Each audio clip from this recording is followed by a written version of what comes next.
El partido político Comunes, formado durante la firma de la paz en Colombia por ex integrantes de la FARC, envió una carta al expresidente de la República, José Mujica, solicitando que vuelva a intervenir ante la ONU para reencauzar el proceso iniciado en ese país en 2016 y que sigue cobrando víctimas de militantes sociales. Mujica tuvo una presencia importante como garante de la negociación y es en ese rol que es convocado nuevamente. El pedido fue entregado por el expresidente de Colombia, Ernesto Samper, que comparte por estas horas un foro que se llama de Intencionalidad, Integración y Solidaridad, organizado por Aladi y que contó con la presencia de varias figuras de relevancia regional.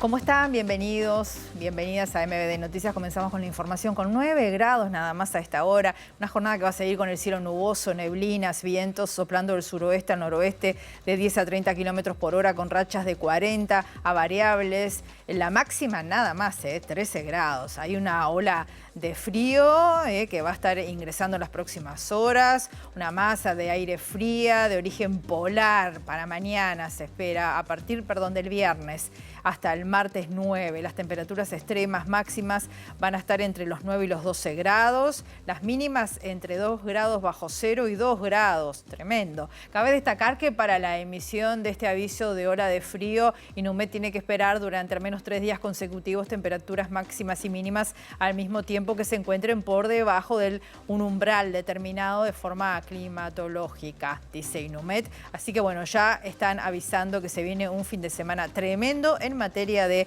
temperaturas. Como siempre vemos las cámaras del Centro de Gestión de Movilidad de la Intendencia de Montevideo. Ahí estamos viendo un mediodía absolutamente nublado, ¿no? Y frío, pero tengan en cuenta que en Donizetti, desde Verdi hasta Espinosa, hasta las 5 de la tarde va a estar cortado. Ana Monterroso de la Valleja, desde Salterán hasta Miguel del Corro, hasta las 5 de la tarde está cortado. En Nicaragua, desde Terra hasta Boulevard Artigas, hasta las 4 de la tarde hay obras de saneamiento, así que también va a estar cortado allí el tránsito.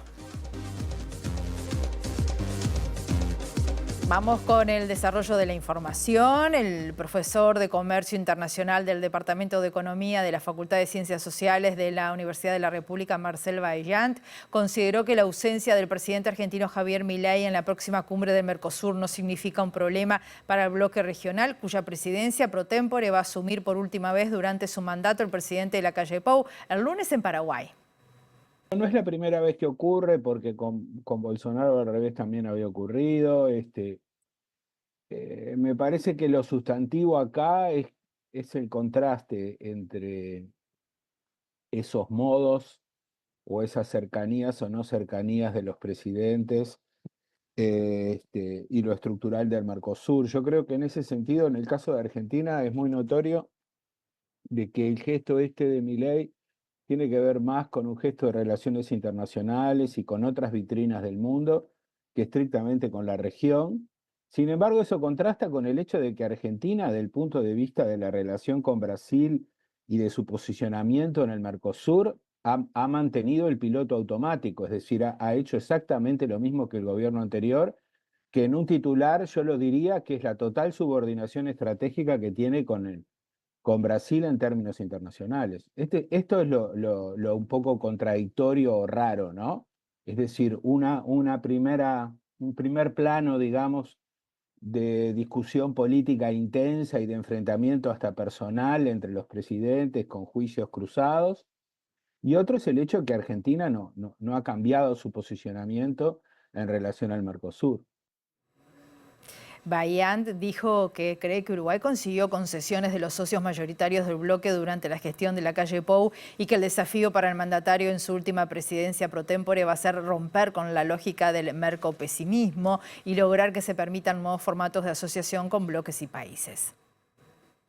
Este semestre es una oportunidad, justo cierre de gobierno, para que este gobierno logre dejar algo, es decir, una aposta al que sigue, sea del signo que sea, para consolidar el perfil de una posición que Uruguay ha, ha intensificado en este gobierno, pero que viene de gobiernos anteriores, y es que este arreglo, digamos, este equilibrio o esta trampa en la cual está el Mercosur, quizás puede ser un camino para economías continentales como Brasil, pero definitivamente no lo es para economías pequeñas, ¿no? Yo creo que cristalizar esto, proponer un modelo de relaciones con terceros que se aproxime más al modelo que tiene la Asociación Europea de Libre Comercio, que es el que con la cual está negociando ahora, que en general se negocia, se armoniza bloque a bloque, pero después se deja una geometría variable para que se hagan los acuerdos de manera bilateral. Así funcionan Islandia, Noruega, Liechtenstein y Suiza. Y bueno, creo que esa es una oportunidad que tiene el Uruguay. Ese es en el plano del Mercosur, ¿no? Más una agenda proactiva y positiva y realista en el Mercosur, salir tanto del síndrome del mercopesimismo al mercoptimismo, ¿no? Poner un eje realista en términos de cómo enfocar los problemas en el Mercosur. Problema, solución. Yo creo que esa es la oportunidad que tiene el gobierno del Uruguay. Y los expresidentes José Mujica y Julio María Sanguinetti pidieron voluntad política a los dirigentes de América Latina para impulsar los mecanismos de integración en la región en el marco de este Foro Internacional Integración y Solidaridad Regional, Desafíos del Consenso de Brasilia, que está siendo organizado por ALADI, en el que también participó la vicepresidenta de la República, Beatriz Argimón. No queríamos correr el riesgo que una llamita que se había encendido se comenzara a apagar. Y los sueños de integración de todos estos años, bajar a tierra, reunirnos de sentido común, plantearnos cosas posibles, que los pueblos puedan plantear. Y una de ellas, no fundar nuevas cosas,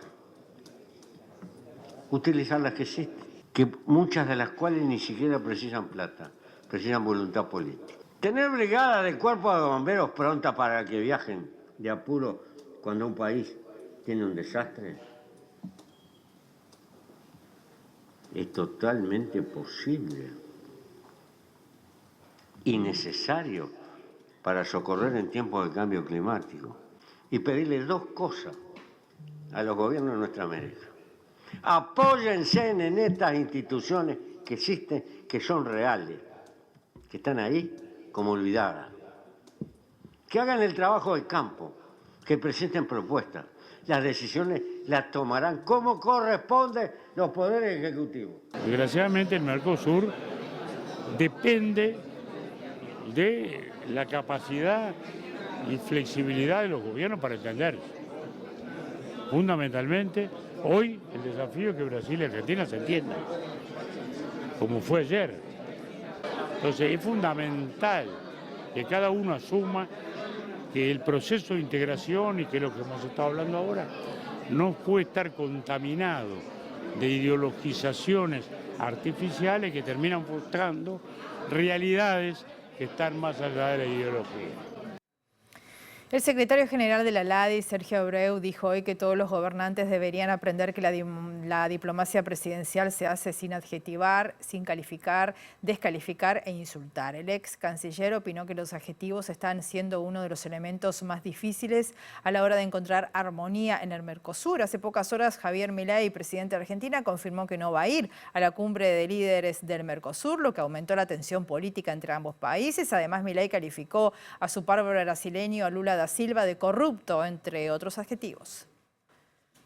Tenemos que buscar que todos tengamos un criterio común, pero empezando por defender a nuestra gente, a nuestros pequeños y medianos industriales, que son 20 billones y que apenas participan en el comercio del 3%. Los gobiernos y todos los presidentes sí deberían aprender a que la diplomacia presidencial se hace sin adjetivos, sin calificar, sin descalificar y sin insultar, porque los rehenes de todo esto son los pueblos que están esperando respuestas a veces de los entusiasmos o de los adjetivos que están haciendo uno de los elementos más difíciles para encontrar una armonía, que es la construcción de armonías, como dice el presidente Samper, construir armonías más allá de las diferencias para que la integración, que es comercio, tenga resultados en lo más vulnerables. Presente en el encuentro realizado en la LADI, el expresidente de Colombia, Ernesto Samper, destacó a José Mujica como referente regional en materia de integración y anunció que el movimiento Comunes, ex-FARC, le pidió que intervenga nuevamente en Colombia para encauzar así el proceso de paz iniciado en 2016 y del cual fue garante. Hicimos un análisis de cómo es de importante que esta región recupere el concepto de la integración. Nunca habíamos estado tan desintegrados como ahora y nunca habíamos necesitado tanto la integración como en este momento. Y finalmente, dentro de estos anuncios iniciales, quiero decirles que hay una comunicación que se hará pública, si él así lo desea, del movimiento de los Comunes de Colombia, que es la antigua FARC, porque Pepe Mujica participó como garante de los acuerdos de paz de las FARC, conjuntamente con el expresidente de España, Felipe González. Ellos han enviado una delegación que no solamente le va a entregar un reconocimiento a su tarea en la construcción de los acuerdos de paz, sino van a compartir con él, de manera que ya juzgará el presidente Mujica si se revela o no, las dificultades que está atravesando el proceso de paz en Colombia y la necesidad de que personas como Pepe Mujica sigan contribuyendo a que estos acuerdos de paz en los cuales nos estamos jugando la vida a los colombianos, después de 50 años de conflicto, puedan efectivamente implementarse. Esta tarde la Corte Electoral va a anunciar que se alcanzaron las firmas para habilitar el plebiscito previsional que, entre otras cosas, propone topear en 60 años la edad de retiro y eliminar las AFAPs. Hasta las 16:30 de este martes, 2 de julio, faltaban 5.438 firmas de las 276.151 necesarias para habilitar la consulta que promueve el PIT-CNT y otras organizaciones sociales como FUCBAN y la FEU. El expresidente de la República, Julio María Sanguinetti, dijo que si se llegara a las firmas para aprobar un plebiscito sobre la seguridad social, las consecuencias serían tremendamente negativas. Además, sostuvo que el Frente Amplio aún no tomó una posición al respecto porque el PIT-CNT tiene un peso muy fuerte y es desencadenante. Es un tema crucial porque las consecuencias pueden ser tremendamente negativas. Sí. Ocurriera una ratificación de ese plebiscito, que aparte de tirar abajo un sistema de seguridad social que se ha reformado para equilibrarse nuevamente, para equilibrar las finanzas del Estado, lo cual estamos de acuerdo los dirigentes políticos históricos y todos los economistas de todos los lados. Si eso ocurriera, naturalmente sería tremendo desde ese ángulo a mediano plazo. Y a cortísimo plazo sería la quiebra del Uruguay previsible, del Uruguay que busca inversiones sobre la base de reglas de juego claras. Si confiscamos 22.000 millones de dólares de los ahorros de los trabajadores y de las empresas que los administran, ¿cómo hacemos luego, Mujica, Lacalle y Sanguinetti, a salir a hablar a los inversores y a decirles que en el Uruguay háganlo con tranquilidad? Porque el Estado les asegura seguridad jurídica. ¿Y por qué entonces el Frente Amplio no unifica una posición única sobre este tema? Bueno, es una buena pregunta para ellos.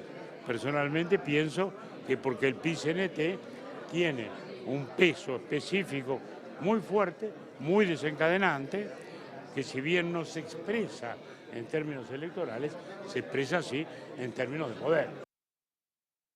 El Banco Heritage en Uruguay fue denunciado ante la justicia por estafa y lavado de activos en el marco de operaciones que involucran a clientes argentinos y además intermediarios locales. El fiscal Enrique Rodríguez le dijo a MBD Noticias que luego de la feria judicial va a comenzar la investigación. El diario La Nación de Argentina publicó una investigación del periodista Hugo Alconada Mon que detalla operaciones de corrupción y posible lavado de activos en una operativa que vincula al Banco Heritage con clientes argentinos. Según este artículo, entre 2009 y 2017, una exgerenta de este banco, Elena Nazarenko, gestionaba sumas importantes de más de 50 argentinos que, si bien ellos depositaban, no se encontraban realmente en el banco. Una vez que este esquema fue develado, la exgerenta fue desvinculada y acusada de estafa. Sin embargo, un valijero, como se llama a quienes trasladan dinero de un país a otro de manera ilegal, legal, de nombre Diego Lenguas, confesó su trabajo con la exgerenta y, luego de ser denunciado, acusó al Bank Heritage y al Banco Central del Uruguay. Dijo a La Nación mediante su abogado que el banco montó una estructura de procedimientos reservados de tipo clandestina, violando todas las normas vigentes para asegurar el anonimato de sus clientes. En este caso, la justicia uruguaya procesó a la exgerenta Nazarenko por estafa y falsificación de documentos privados y sobreselló al valijero Lenguas, que luego demandó al Bank Heritage por $600.000 por daño moral. Ahora el fiscal de delitos económicos y complejos, Enrique Rodríguez, dijo a MB Noticias que luego de la feria judicial comenzará con la investigación de una nueva denuncia, esta vez de un ex cliente argentino que, según La Nación, perdió $1,7 millones. Este ciudadano argentino contrató al mismo abogado que Lenguas para realizar la denuncia y acusa al Bank Heritage de complicidad con Nazarenko en la estafa y el lavado de activos. Según el periodista Alconada Mon, el BCU recibió y contestó al menos 6 oficios judiciales y por lo menos 2 de sus abogados y 2 contadores participaron en audiencias en que clientes contaron cómo eran las maniobras desarrolladas en Buenos Aires y Montevideo, por lo que tiene conocimiento pleno de la operativa. La mesa de panificadoras industriales se declaró en conflicto y está realizando medidas de paro que afectan la producción y distribución de los productos a nivel país. Los trabajadores denuncian a Friopan por violar los convenios colectivos y piden al Ministerio de Trabajo que intervenga. Esta mañana realizaron una concentración en la empresa para exigir el cese de medidas unilaterales y la apertura de un diálogo. Se han dado todos los pasos que indica el convenio colectivo de la prevención de preconflicto. A no llegar a acuerdo es que se toma esta decisión de conflicto y tomar medidas. ¿Cómo han venido siendo las negociaciones hasta el momento? Bueno, las negociaciones hasta el momento han sido muy duras, como siempre Friopan, e incumpliendo el convenio colectivo. Ese es el problema, ¿verdad? Y haciendo cambios en los criterios del mismo unilateralmente, que perjudican a la clase trabajadora. Nosotros, en el marco del paro general parcial del día jueves 27 pasado del PICNT, nosotros paramos 24 horas. A partir de ahí empezamos una serie de medidas que, si no hay avances en las negociaciones, se pueden agudizar. Los sectores que afectan son las panificadoras industriales, las panaderías artesanales donde tenemos afiliados del SUOPA y los puntos de venta en todo el país. ¿Qué se ha dicho por parte del Ministerio de Trabajo que ustedes han pedido que se intervenga? Sí, nosotros la semana pasada tuvimos una charla con el Director Nacional de Trabajo, Federico Darevere, en cual nosotros le transmitimos la preocupación del sector porque recién comenzaba el conflicto y ahí era posible hacer alguna negociación si se llamaba a la empresa, porque sabemos que después el conflicto se agudiza, se radicaliza y es más difícil de salir de la misma. Hacemos una pausa muy breve y volvemos enseguida.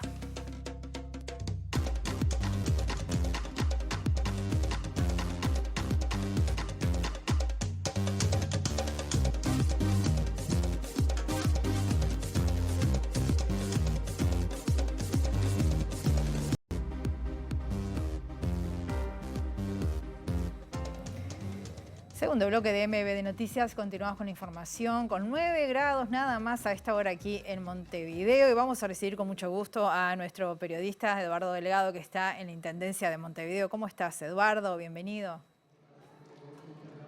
Un gusto saludarte, Rosina. Así es, porque julio, es denominado el mes de la afrodescendencia y en ese sentido la Intendencia hace foco en la población afrodescendiente uruguaya y en visibilizarla y mostrar los aportes que ha hecho a la sociedad. En ese marco es que se inauguró hace apenas minutos la muestra Expo Macamba, aquí en el atrio de la Intendencia, donde decenas de emprendedores y artistas muestran diferentes, parte de la identidad, de la cultura y del patrimonio afro-uruguayo. Y estoy con Leticia Rodríguez, la directora de la Secretaría Étnico-Racial y Población Migrante de la Intendencia.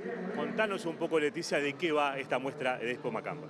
Buenos días, Eduardo. Buenos días a todas y todas. Bueno, primero que nada es como generar una acción más en el marco de una política pública que tiene que ver con la autonomía económica de las mujeres. Especialmente con eso porque digamos que Macamba celebra esto de ser compañera. Es la palabra que elegimos en bantú para justamente reivindicar la ancestralidad afro en nuestra tierra, en Uruguay. Y en ese sentido, esta acción reúne a mujeres mayoritariamente afro-uruguayas, también mujeres de pueblos originarios y en algunos casos también mujeres de movilidad humana internacional que tienen la interseccionalidad de ser afrodescendientes de las Américas.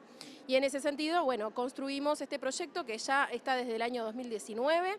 Elizabeth Suárez inició con este proceso. yo estuve en esa época justamente contratada para poder diseñarlo y hoy estoy desde este otro lugar, así que es maravilloso poder contarlo también desde ese proceso hasta hoy, cómo ha crecido, cómo ha generado institucionalidad y bueno, seguimos promoviendo que las mujeres afro tengan espacios de comercialización y puedan estar muy visibles en la ciudad para que estos proyectos afrocentrados puedan visibilizarse de forma real. Y justamente en ese marco, el mes de la afrodescendencia está referido más específicamente al 25 de julio, ¿no? Al Día de la Mujer, justamente, afrolatina, afrocaribeña y de la diáspora. El énfasis en este año es en la independencia económica, en la autonomía económica de las mujeres. Exactamente, la autonomía económica tan necesaria para poder emerger hacia una vida mejor, ¿no? Nuestras abuelas y nuestras madres mayoritariamente, nuestros padres tuvieron que esforzarse muchísimo para que nosotros podamos tener una trayectoria de vida un poco mejor y tener un acceso a la educación. Bueno, eso sigue siendo una dificultad dentro de las situaciones que relatan las mujeres emprendedoras cuando hablamos de justamente cómo diseñar mejor la política pública y una de las cosas que nos dicen es generemos mejor autonomía económica para que nosotras podamos realmente sostener a esas familias que tanto lo necesitan. Y en ese sentido, bueno, estamos generando muchas acciones, entre ellas poder encontrar diferentes lugares de la ciudad de Montevideo que alberguen los proyectos y los productos afrocentrados que estamos encontrando en esta feria y bueno, estamos diseñándolo en conjunto con varias áreas de la Intendencia, entre ellas con el área de desarrollo económico que tanto hace por el desarrollo de muchas de las mujeres de forma general y bueno, que se pueda focalizar justamente en lo que tiene que ver con mujeres afrodescendientes. Leticia, estaremos informando de muchas actividades que están previstas para julio, pero contanos puntualmente las fechas y hasta cuándo va esta Expo Macamba.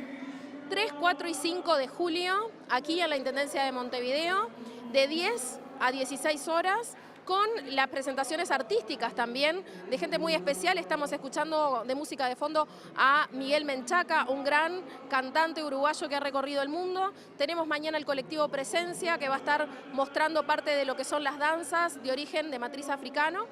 Y también tenemos el día 5, el viernes, para finalizar, Botellafón a las 15 horas. Así que realmente le invitamos a todos que vengan no solo a mirar, sino también a comprar y a llevarse inclusive regalos adelantados del Día del Padre y demás, porque hay un montón de ofertas para poder llevarse desde este espacio que realmente tiene una visión bastante interesante desde la estética construida de las mujeres afro. Muchas gracias. Rosina, la invitación está hecha, Expo Macamba, aquí en el atrio de la Intendencia de Montevideo.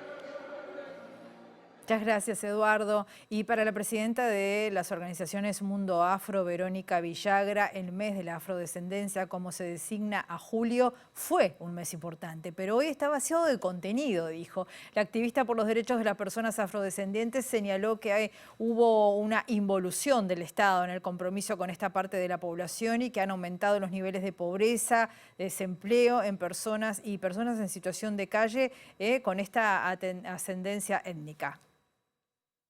Se crea el mes de los afro-uruguayos, de los afrodescendientes, fue en el marco del MIDES, con una política pública, con una idea de visibilidad, de marcar y de dejarlo instalado. Indudablemente quedó instalado desde el punto de vista de la institucionalidad, pero se fue vaciando de contenido. Hay una falta de interés del Estado en los eventos. No se ha instalado una política, o por lo menos tuvimos la intención de instalar una política en otros gobiernos. En estos últimos 5 años no se actúa en consecuencia y bueno, nos remitimos a esto, ¿no? Los niveles de pobreza, de desempleo, de situación de calle, que aumentan y que involucionamos. Si bien no tuvimos los mejores indicadores nunca, porque no se llegaron, es decir, la incidencia, por ejemplo, de la cuota era interesante. En este momento es de un 0.36.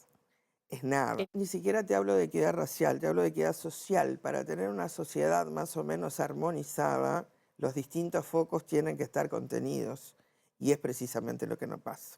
Villagra señala que el Observatorio de Racismo y Xenofobia creado en el año 2020 entre la UDELAR y las organizaciones Mundo Afro para visibilizar y sensibilizar sobre la temática no ha generado los resultados esperados. Desde el observatorio hemos tenido respuestas nefastas, porque cuando hemos hecho consultas a las intendencias del país u organismos del Estado, que es un poco los mecanismos que se usan, las devoluciones son nefastas. Porque además hay organismos que ni siquiera saben que existe la variable.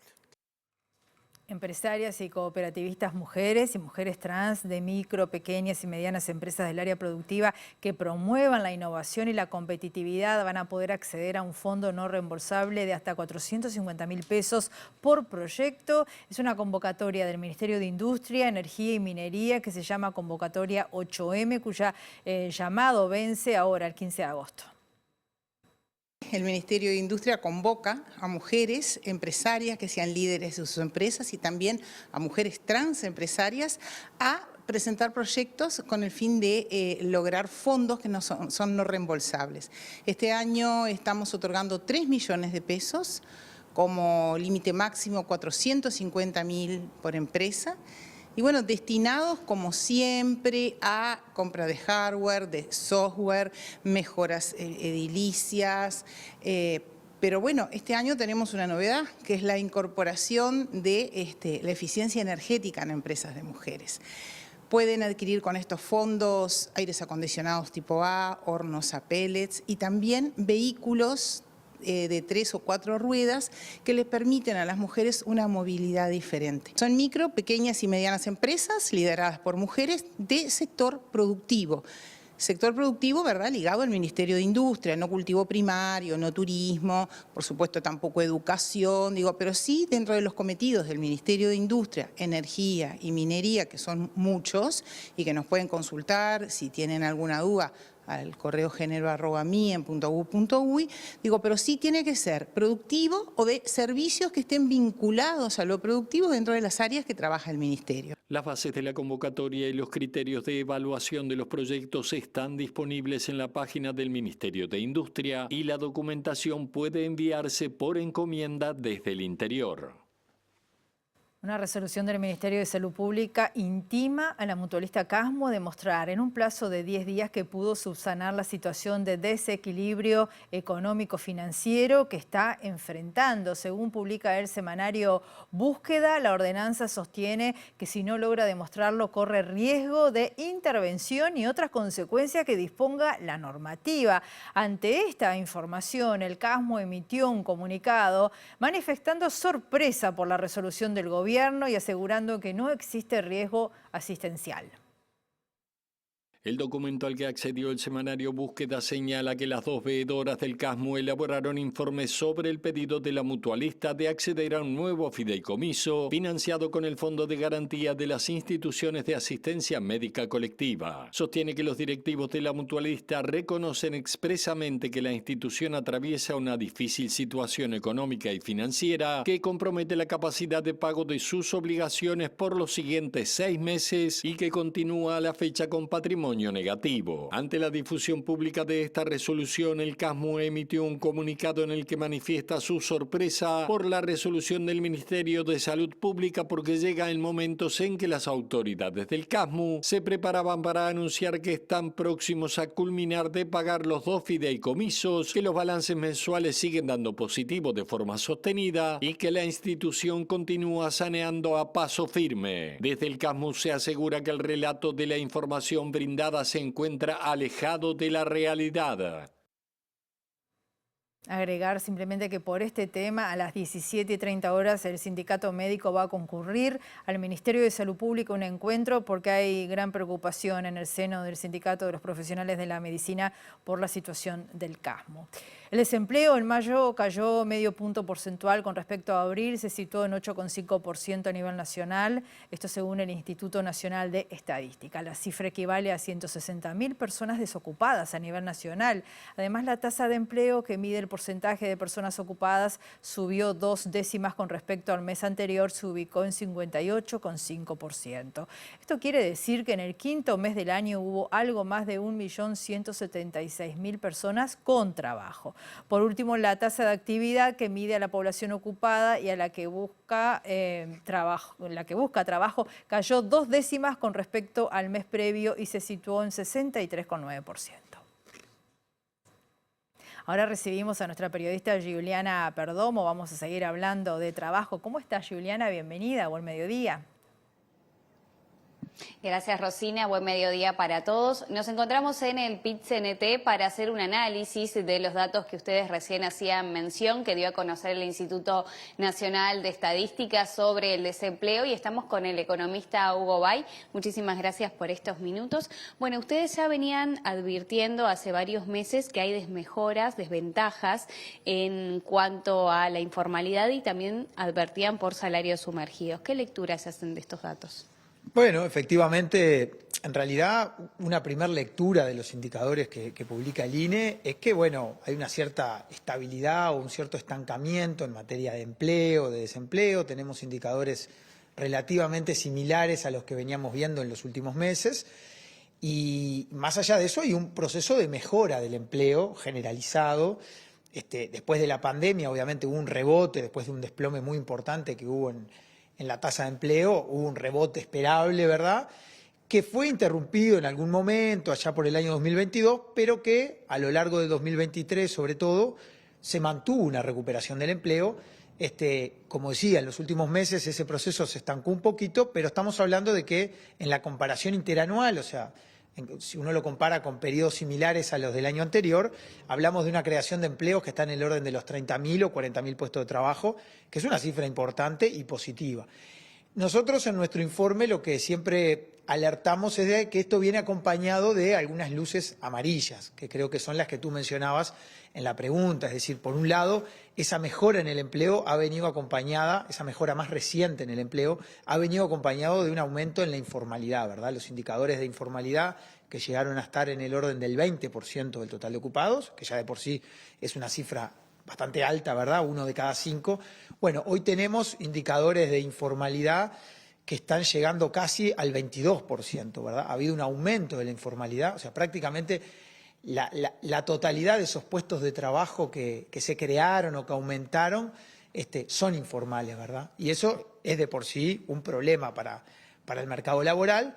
Después estaba el otro aspecto que tú mencionabas de los salarios sumergidos, ¿no? Nosotros hace poco divulgamos un informe donde da cuenta de que todavía el tema de los salarios sumergidos sigue siendo un factor, un problema estructural del mercado laboral uruguayo. Hay más o menos unas 550.000 personas que están ganando por debajo de 25.000 pesos líquidos al mes, ¿verdad? Para una jornada normal de 40 horas semanales, digamos. Y esto obviamente es un problema del mercado laboral uruguayo, no es nuevo, pero se agudizó, se acentuó en los últimos años, ¿verdad? Si uno lo compara con el dato anterior a la pandemia, el del año 2019, teníamos aproximadamente 100.000, 25.000 pesistas menos, digamos, ¿no? Teníamos unos 450.000 y hoy estamos en 550.000. Es realmente un deterioro preocupante porque naturalmente la suficiencia de los niveles salariales es uno de los aspectos centrales en lo que hace a la calidad del empleo, y ahí también nuestro país está mostrando debilidades importantes, ¿no? Con las fórmulas presidenciales definidas, ¿se tiene previsto por parte del Instituto realizar algún informe con los precandidatos, alguna sugerencia de cómo se van a encarar las propuestas en esta segunda etapa? Bueno, yo creo que es muy importante que la campaña podamos tener una campaña de buena calidad y que todos los candidatos y todos los partidos políticos se pronuncien con claridad sobre cuáles son las políticas públicas que entienden que son más adecuadas y más oportunas para atacar este problema o estos problemas de los que estamos hablando en el mercado laboral como en tantas otras áreas. Entonces, uno apuesta a eso. Después, si efectivamente va a haber algún contacto o no desde el instituto, creo que es un tema más quizá de resorte del propio PIT-CNT, y los órganos políticos del PIT-CNT evaluarán en qué medida, en general ha habido, si uno mira hacia atrás, experiencias donde se ha convocado a los diferentes partidos políticos a intercambiar y a dialogar sobre los problemas del país. Entonces, probablemente esta pueda ser una campaña en la que eso se repita. En general, los partidos políticos y los candidatos tienen la intención de hablar con los principales actores sociales y, lógicamente, el PIT-CNT es uno de ellos. Así que veremos. Nosotros, obviamente, desde el instituto y en nuestro rol más técnico, estamos siempre abiertos para, de alguna forma, participar de ese diálogo y aportar insumos que mejoren la calidad del debate y que, en cierta forma, puedan alertar sobre estos problemas, ¿no? Hugo, para finalizar, ¿qué proyecciones hacen desde el Instituto para este cierre de periodo de gobierno en cuanto al crecimiento de la economía? Bueno, sí, nosotros no nos manejamos mucho con proyecciones muy concretas. Uno lo que ve es que hay una economía que claramente está teniendo un desempeño por debajo de lo que uno esperaría. Creo que un desafío del país es discutir cómo lograr que la economía crezca más. Claramente no ha sido un periodo que se haya destacado en eso, más allá del evento de la pandemia, pero naturalmente el país precisa crecer a tasas un poco más altas para generar, en fin, para enfrentar los desafíos que tenemos. Uno no piensa que este año vaya a haber modificaciones sustanciales en función de cómo venimos, ni en la economía en general, ni en el mercado laboral en particular, que quizás es lo que nosotros estudiamos con mayor profundidad. Uno percibe que de acuerdo a las políticas que se han desarrollado y eso, vayamos a tener tasas de empleo, tasas de desempleo, un porcentaje de informalidad, un guarismo de salarios sumergidos que no se distancie mucho de estos números que yo estaba manejando al principio, ¿no? Muchísimas gracias. Bueno, un placer estar con ustedes, un gusto es mío. Bueno, Rosina, sí pasaba la palabra del economista Hugo Bay a propósito de estos últimos datos de empleo y desempleo. Volvemos con ustedes. Muchas gracias, Juliana. Y desde las 13 horas hay un paro de UCOT por un nuevo hecho violento. Vamos a hablar ahora con Martín Burgues, representante del sindicato de UCOT. ¿Cómo estás, Martín? Bienvenido, buen mediodía. Buen mediodía, ¿cómo andan? ¿Todo bien? Bien, otro hecho violento. Sí, lamentablemente, nuevo hecho, prácticamente en un mes hemos tenido 3 hechos bastante graves de violencia contra los trabajadores. Este último que se dio hoy a las 6 de la mañana aproximadamente por la línea 328, donde otro compañero fue agredido, bastante lamentable el hecho, porque bueno, ahora los problemas se están dando sin razón, ¿no? Antes podía haber algún tipo de razón, de controversia, pero ahora prácticamente sin ningún motivo están pasando cosas que son bastante banales y que arrancan de una forma que terminan totalmente de una manera complicada. Sí, Martín, ocurrió porque no tenía cambio el trabajador, ¿es así? Sí, el compañero ya había salido de la parada, ve una persona que viene corriendo, le abre fuera de la parada, ahí le pide un boleto con 500 pesos, el compañero le dice que aún no tenía cambio, porque recién había salido el primer viaje, y le dice que cuando tuviera el cambio le avisaba para devolvérselo. Bueno, esta persona lo entra a insultar, lejos del compañero de bajarlo, ¿no? Porque a veces pasa que el compañero de repente le puede decir, bueno, no tenés cambio, bajate. No, al contrario, sabemos que a esa hora la gente va a trabajar, que realmente es una situación complicada. Le dice, pasá que yo te doy el cambio cuando lo haga. Esta persona lo entra a insultar y lo entra a agredir de forma verbal, y después lo entra a agredir de manera física. El compañero, cuando lo agrede de manera verbal, sí le dice que se baje, porque en ningún momento le había dicho que se bajara, lo empezó a insultar de la nada, y le dice, bueno, mirá, adelante la gente, le dice, bajate porque si no te puedo llevar.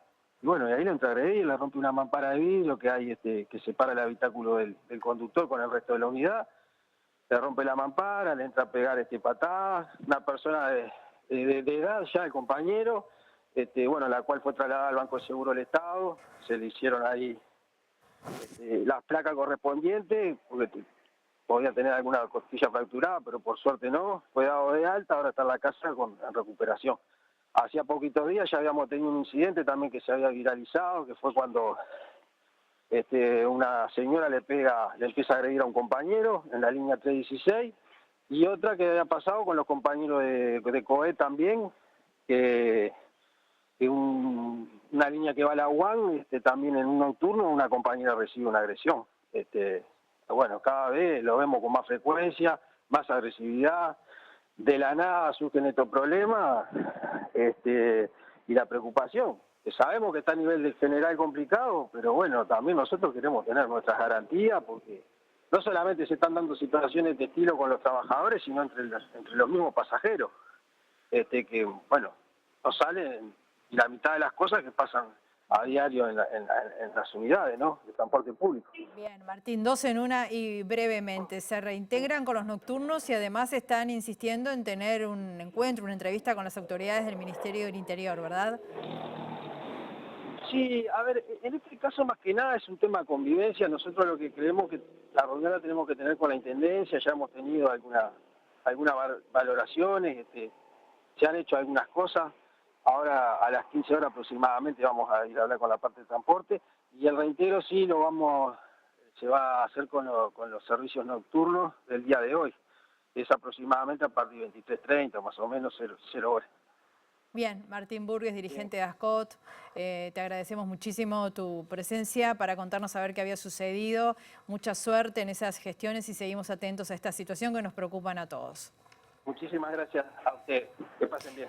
Muy bien, hacemos una pausa breve, volvemos enseguida.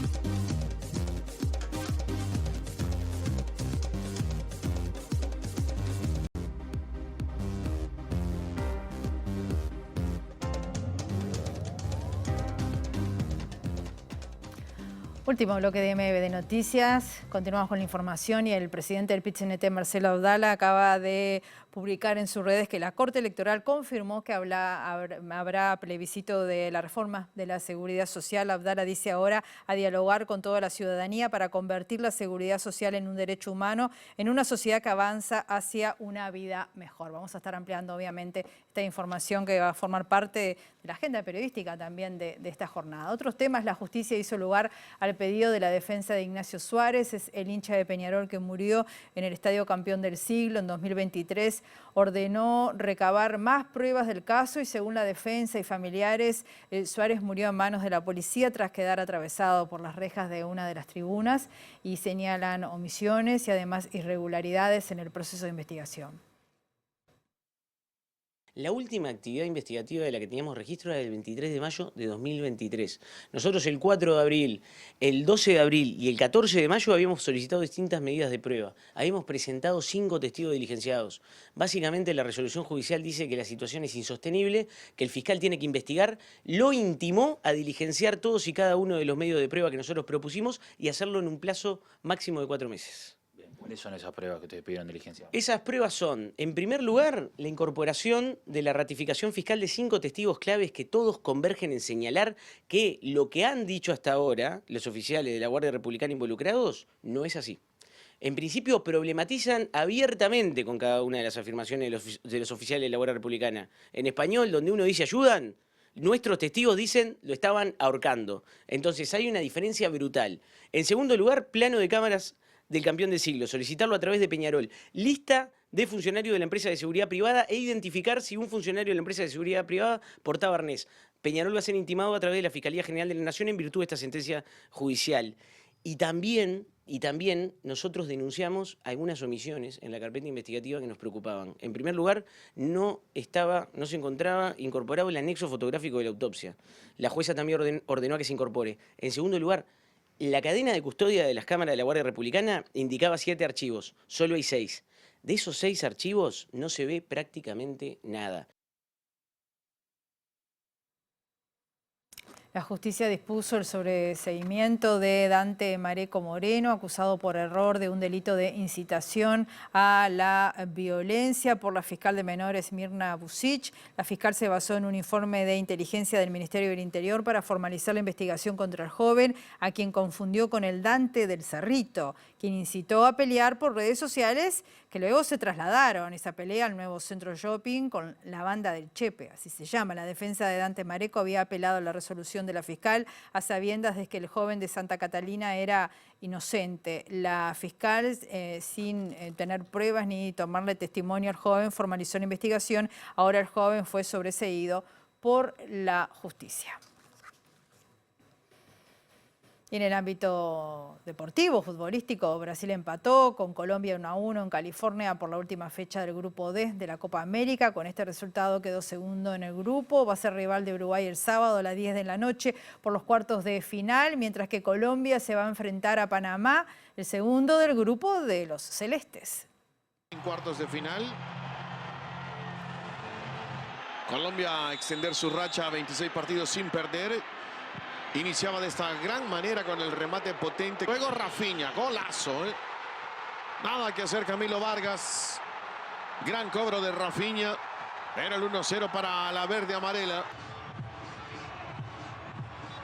La toca Vargas, pero no puede evitar que esa pelota se vaya al fondo. Luego James Rodríguez con el centro. Este gol de Davinson Sánchez quedará para la polémica. Para algunos dicen que sí existe el fuera de lugar, para otros no. Acá el que se ve más adelantado es Córdoba. Luego la imagen que nos mostraron es el pie izquierdo de David. Y luego llegaría esta jugada también controversial. Vinicius en el mano a mano contra Dani Muñoz, que lo cruza, lo baja el brasileño. Para mí es penal. Continúa con el gol de Colombia más adelante. Puntea James, Córdoba que extiende entre tres. Parecía que la pelota no llegaba para Muñoz, pero Muñoz define de gran manera su segundo gol de esta Copa América. Se empataba el marcador.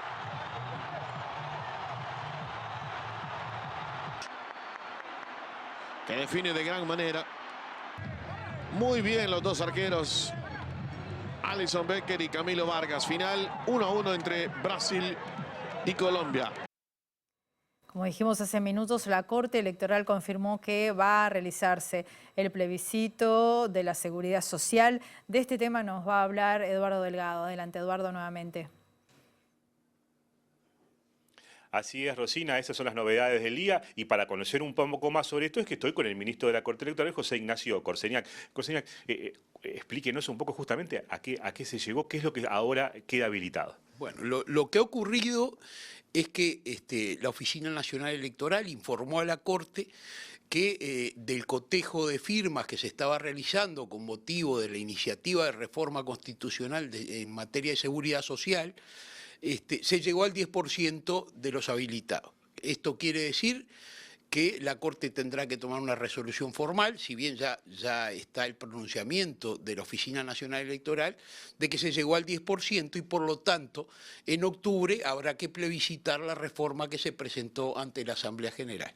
Esto suma un nuevo plebiscito, ¿no? Así es. Tenemos para octubre 2 plebiscitos de reforma constitucional, uno de la seguridad social y otro que es la iniciativa, en realidad iniciativa legislativa, que son 2/5 de la Asamblea General, que presentó para reformar el tema de los allanamientos nocturnos, de habilitar los allanamientos nocturnos, reformar el 11 de la Constitución. ¿Hay antecedentes así de varios plebiscitos con elecciones nacionales? Sí, claro. Si ustedes... Bueno, recuerdan no, porque ninguno de nosotros recordamos eso, porque en todo caso éramos muy niños los que... pero en el 67 hubo 5 proyectos de reforma constitucional simultáneamente con una elección, ¿verdad? En las elecciones del 66. Sí, en el 65, exactamente. De manera que no es novedoso que tenga que votar o pronunciarse por distintos plebiscitos de reforma constitucional los electores, además de votar por los cargos electivos que están en juego en octubre, ¿verdad? Presidente de la República, presidente y vicepresidente, y legisladores, es decir, senadores, representantes nacionales y juntas electorales. ¿Esto implica una mayor complejidad para los funcionarios de la Corte? Bueno, no demasiado. Sí en los sistemas de transmisión de datos, porque además de las elecciones a las que hacíamos referencia, de los cargos electivos que están en juego, habrá que comunicar cómo va cada uno de los referendos, de los plebiscitos, perdón, no referendos. Y quería decir una cosa más. La Constitución indica que tiene que ser aprobado por la mayoría, pero que de los que concurren a votar, pero además esa mayoría tiene que ser mayor al 35% de los habilitados. En estos 2 casos, que son los incisos A y B del artículo 331 de la Constitución. Y por último, Koseñak, algunos políticos hablaron de una cantidad muy importante de firmas que fueron descartadas. ¿Para la Corte estaba dentro de lo normal lo que había ocurrido hasta el momento o no? A ver, en materia de números podría haber habido algunas más. Lo que sí ocurrió es que, y como salía discriminado en cada uno de los reportes que diariamente la Corte fue publicando en su página, había una serie de casilleros en blanco, por ejemplo, porque se entregaron formularios con firmas, y esos casilleros en blanco naturalmente eran rechazados inmediatamente porque no tenían datos de alguien que hubiera adherido. Por otro lado, hubo una serie de firmas que no coincidían en ninguno de sus rasgos con la firma que venía en la papeleta de adhesión, y por otro lado lo que habitualmente ocurre, es decir, inscripciones múltiples o alguna inscripción de gente que estuviera inhabilitada, pero eso estaba discriminado en cada uno de los reportes. O personas que estaban inscritas en el registro cívico pero todavía no habían cumplido los 18 años, porque alguien se puede inscribir en el registro cívico si en la próxima elección del ciclo electoral cumple con esos 18 años. Entonces puede tener su credencial, puede estar inscrito en el registro cívico, pero todavía no puede ejercer ninguno de los derechos porque tiene la ciudadanía suspendida hasta cumplir los 18 años. Bueno, todos esos fueron motivos de descarte, como corresponde, y venían en cada uno de los reportes discriminados por causal. Perfecto. José Ignacio, muchas gracias por estos minutos, es muy amable. Con mucho gusto. Rosina, confirmado entonces, en octubre habrá plebiscito de la reforma de la seguridad social. Muy bien, Eduardo, muchas gracias. Y la última noticia es del ámbito internacional. La justicia argentina emitió el martes un nuevo fallo contra el gobierno de Javier Milei por el caso de las 5.000 toneladas de alimentos para comedores comunitarios que están acopiados en depósitos y que no han sido distribuidos.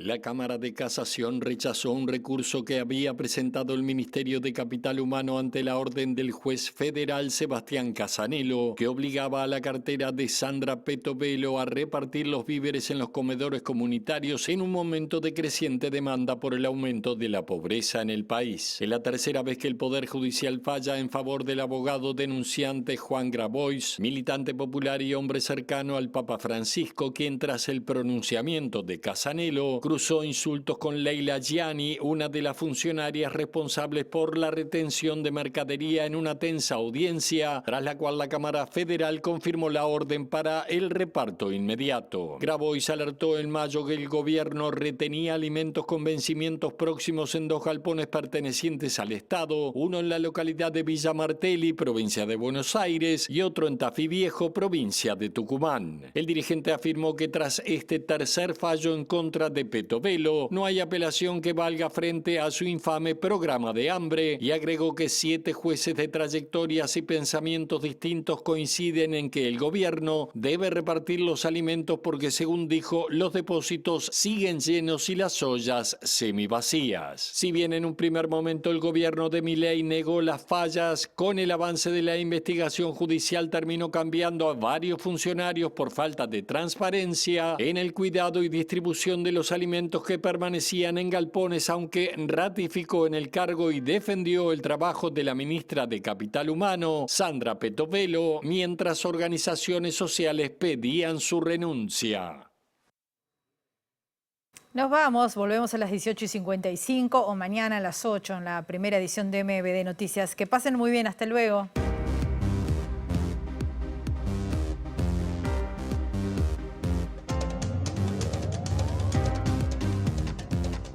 La Corte Electoral confirmó hoy que se alcanzaron las firmas para habilitar el plebiscito de reforma constitucional por la seguridad social. Entre otras cosas, propone topear en 60 años la edad de retiro y eliminar las AFAPs. En el comienzo de las actividades por julio, mes de la afrodescendencia, la presidenta de Mundo Afro, Verónica Villagra, denunció una involución del compromiso del Estado con esta población y han aumentado los niveles de pobreza, de desempleo y las personas en situación de calle con esta ascendencia étnica. Sindicato Médico va al Ministerio de Salud Pública por la situación de la mutualista Casmu, después de la advertencia de la cartera de salud de la empresa por la situación financiera. Brasil empató con Colombia 1-1 en California y será rival de Uruguay en cuartos de final el sábado a las 22 horas. El Partido Comunes de Colombia, ex-FARC, envió una carta al expresidente José Mujica solicitando que vuelva a intervenir ante la ONU para reencauzar el proceso iniciado en ese país en 2016 y que sigue cobrando vidas de militantes sociales.